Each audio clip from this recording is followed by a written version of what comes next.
Assalamualaikum warahmatullahi wabarakatuh dan selamat sejahtera. Terima kasih kerana menonton Aizen NASA Sport. Sebenarnya aku terpanggil untuk berbincang ataupun mengutarakan satu perkara. Korang perasan tak sekarang ni isu yang hangat diperkatakan iaitu mengenai Ustaz Abid Liu. Sebelum tu izinkan aku menyatakan aku nak buat disclaimer. Apa yang aku cakap ni tidak ditujukan kepada siapa-siapa, tidak ditujukan kepada individu ataupun parti-parti politik tertentu ataupun mana-mana institusi tertentu dan mana-mana agensi tertentu dan badan-badan tertentu. Okey, apa yang aku cakap sekarang ni adalah secara umum. Tetapi tujuan aku nak mengutarakan perkara ini adalah supaya kita berfikir. Kita sebagai rakyat Malaysia berfikir. Kita tahu Ustaz Abid Liu ni, kita tengok beliau banyak membantu orang-orang yang miskin, memberi peruntukan, bina sekolah, bagi bantuan kewangan, bagi bantuan makanan. Lepas tu kita tengok sekarang yang isu yang di Sabah tu, beliau terpaksa menghentikan bantuan secara tiba-tiba. Kenapa? Kenapa perkara itu berlaku? Kalau kita tengok pihak polis, Pesuruhjaya Polis Sabah sendiri pun dah cakap, kami tidak terlibat pun menghalang, pihak polis tidak menghalang Ustaz Abid Liu untuk terus memberi bantuan kepada orang-orang Sabah. Tetapi kita tertanya-tanya, siapa yang suruh Ustaz Abid Liu ni berhenti daripada memberi bantuan? Sangat mengecewakan lah. Apabila kita baca dalam akhbar, ada yang menyatakan Ustaz Abid Liu ni dinasihati untuk, bukan dinasihati lah, dia diberi amaran. Dia diberi amaran, denda dan dipenjara jika beliau terus memberi bantuan. Alasannya adalah atas sebab keselamatan. Kita tak ada nafikan yang sempurna ni, pulau-pulau di sempurna ni agak berbahaya lah. Serangan-serangan penculikan mungkin akan berlaku, kita tak tahu. Sebab itulah Eskom diwujudkan, untuk mengawal, untuk memastikan keselamatan di situ terjaga. Tetapi elok-elok je Ustaz Abid Liu datang nak bantu penduduk-penduduk di Sabah, terutamanya orang-orang yang berada di pulau-pulau dekat sempurna ni. Tiba-tiba dia kata, sedih, kata dia terpaksa hentikan bantuan dan dia terpaksa teruskan expedition dia ke Tawau. Polis dah menafikan keadaan tersebut. Jadi siapa yang memberi arahan dan ataupun memberi ancaman kepada Ustaz Abid Liu ni? Ya, memang pegawai daerah. Antara orang yang terlibat adalah pegawai daerah. Tetapi sudah tentu akan ada arahan daripada pihak-pihak tertentu yang mengarahkan pegawai daerah ni menasihati Ustaz Abid Liu untuk tidak meneruskan bantuan beliau. Sebab aku tak rasa pegawai daerah tu akan secara sendirinya akan menasihati, kerana beliau pun tahu yang Ustaz Abid Liu ni berbuat baik lah. Berbuat baik. Kalau tak silap aku, Ustaz Abid Liu dah pun menghantar pegawai beliau untuk berjumpa dengan pegawai daerah, memaklumkan kepada pegawai daerah yang beliau datang untuk memberi bantuan kepada penduduk-penduduk di situ. Itu yang aku baca dan aku difahamkan. Tetapi secara tiba-tiba bantuan tersebut dihentikan dan beliau, kalau kita tengok gambar beliau pun macam muka sedih kan. Sudah tentu ada campur tangan pihak tertentu, dan sudah tentu campur tangan ini adalah campur tangan orang politik. Kita tak perlu cakap dari jauh lah. Aku tak nak sabitkan kepada sesiapa. Aku tak nak menuduh sesiapa, aku tak nak. Tetapi logiknya, siapa yang berkuasa memberi arahan kepada pegawai daerah untuk menasihati Ustaz Abid Liu supaya tidak meneruskan bantuan? Siapa? Cuba kita fikir.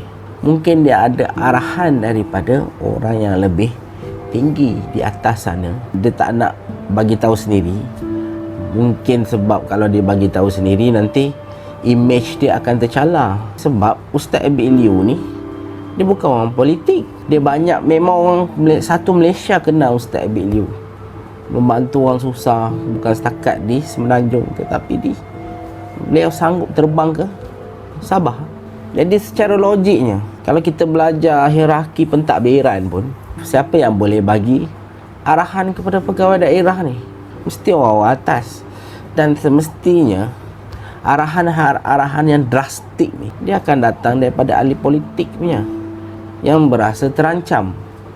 Kerana Ustaz Abid Liu yang entah mana-mana datangnya boleh timbul di Sabah, membantu rakyat di bawah pentadbiran dia, sedangkan dia tak berbuat apa-apa. Jadi dia terasa tercabar.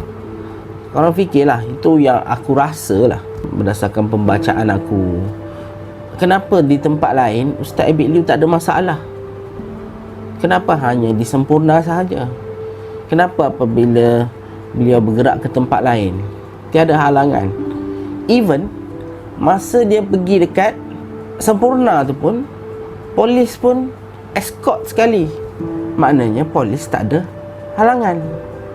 Jadi siapakah yang menghalang beliau untuk memberi bantuan? Dan sudah tentu orang yang menghalang, aku cakap menghalang lah, walau apa pun istilahnya, Ustaz Abid Liu sekarang kan dia dah tak teruskan bantuan kan. Okay? Maknanya dia dihalang secara kasar ke, secara lembut ke. Maknanya dia dah dihalang sebab dia dah tak teruskan bantuan dekat situ. Jadi siapa? Mestilah orang yang berkepentingan, yang sakit hati. Okay, sakit hati tengok Ustaz Abid Liu membantu orang-orang di dalam kawasan tersebut yang dia ada kepentingan, tapi dia tak buat. Ini masalah orang kita ni. Kita tak boleh nak tolong orang, tapi bila orang lain tolong, dia sakit hati. Kita tak dapat nak buat baik. Ni orang kita, kita tak dapat berbuat baik, tapi bila kita tengok orang lain buat baik, kita dengki. Aku tak rasa sebab keselamatan, sebab polis semua ada kat situ. Aku rasa ada udang di sebalik batu. Jadi orang fikirlah. Sekarang ni kita tengok Alhamdulillah, baru-baru ni Ustaz Abid Liu menghadap Tengku Mahkota Johor. Okay, Tengku Mahkota Johor memberikan bantuan. Dia menyumbang wang kepada Ustaz Abid Liu untuk diberi kepada orang-orang yang susah. Bermakna apa? TMJ ni orang bijak. Jadi dia tahu, aku rasa TMJ tahu apa yang Ustaz Abid Liu hadapi. Ustaz Abid Liu pun aku rasa dia tahu siapa yang mengarahkan beliau supaya tidak meneruskan bantuan, diberi amaran akan didenda sebanyak RM100,000 ataupun 3 tahun penjara kalau aku tak silap, sekiranya bantuan diteruskan. Ustaz Abid Liu ni ada orang baik. Walaupun aku tak pernah jumpa dia secara personally, tapi apa yang dia orang buat membuka mata orang-orang yang sebenarnya lebih kaya daripada Ustaz Abid Liu, tapi tak berbuat apa-apa. Tapi bila dia tengok Ustaz Abid Liu buat baik, dia sakit hati. Sudah macam ni. Memang PhD ni memang ada lah dekat orang kita ni. Itu saja aku terpanggil nak bercakap sebab benda ni, sebab aku tak nampak kenapa Ustaz Abid Liu tu perlu dilayan sedemikian. Sebabnya Ustaz Abid Liu ni dia tak ada kepentingan politik pun. Dia nak tolong orang je. Okay? Dia ada berniaga, ya, dia berniaga. Kau tengok dia berniaga, dia jual barang berapa? Semua nak tolong orang. Aku tak faham lah kenapa ada orang dengki dengan dia. Dia bukan orang politik pun. Bahkan dia dah banyak tolong orang semua ni. Tolong orang pergi situ, tolong orang dekat banjir semua ni, tolong bagi bantuan. dia tak dapat datuk pun. Padahal ada orang lain tak memberi bantuan seperti mana yang Ustaz Abid Liu buat, okey, dapat datuk. Patutnya Ustaz Abid Liu ni dapat datuk. Ataupun koman-koman tu bagilah anugerah penghargaan dekat dia, anugerah kenegaraan lah. Okay, dia dah dapat dah anugerah meletup era ni, maknanya industri hiburan mengiktiraf Ustaz Abid Liu. Jadi dia seharusnya diberi pengiktirafan negara juga. Fikir-fikirkan, jangan salah faham pula dengan video aku ni. Video aku ni cuma tak ada niat buruk pun. Cuma aku rasa terpanggil untuk bercakap dan share dekat korang apa yang aku rasa. Ustaz Abid Liu ni tak ada rekod pun. Tetapi sedih tau, ada juga orang dengki kat dia.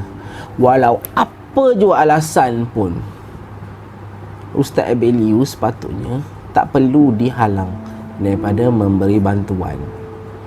Pedulilah. Ada orang kata penduduk orang bajau laut dekat sempurna dah Islam dah, tapi dia sanggup bersyahadah sekali lagi sebab akan bantuan. Kita jangan korek lah benda tu.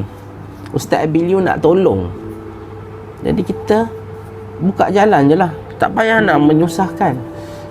Okay, benda senang orang nak bagi bantuan, kita tak payah nak complicate benda senang, sebab kita pun akan dapat bahagian kita juga.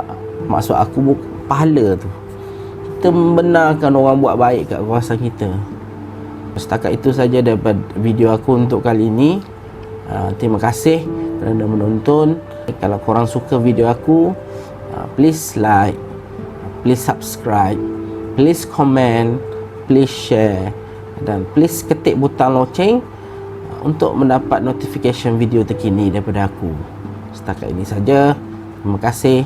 Assalamualaikum dan bye-bye.